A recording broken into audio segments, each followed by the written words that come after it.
আজকে তো mobile scroll করতে করতে পিন্টারেস্টে আমার এই সুন্দর ফোন কভারের আইডিয়াটা চোখে পড়ে। আর দেখা মাত্রই তো আমি সবকিছু নিয়ে বসে পড়েছি এই আইডিয়াটা ট্রাই করতে।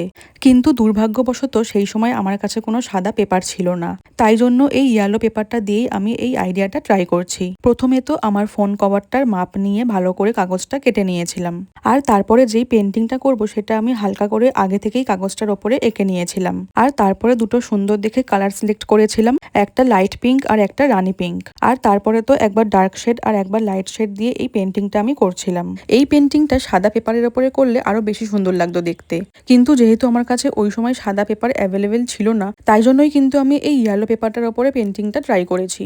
তোমরা যদি কেউ এই আইডিয়াটা ট্রাই করো তাহলে কিন্তু অবশ্যই সাদা পেপারের ওপরেই ট্রাই করবে, তাহলে জিনিসটা আরো বেশি ভালো করে ফুটবে। দেখো, পুরো পেন্টিংটা কমপ্লিট হওয়ার পরে কিন্তু বোঝাই যাচ্ছে না যে আমি এই পেন্টিংটা ইয়েলো পেপারের ওপরে করেছি। পুরোটা ঠিকঠাক করে কালার করে নেওয়ার পরে ফোন কেসের মধ্যে এই পেপারটা ভালো করে সেট করে নিতে হবে। আর এবার দেখো ফোন কভারটা দেখতে কতটা কিউট লাগছে, তোমাদের কেমন লাগলো জানিও।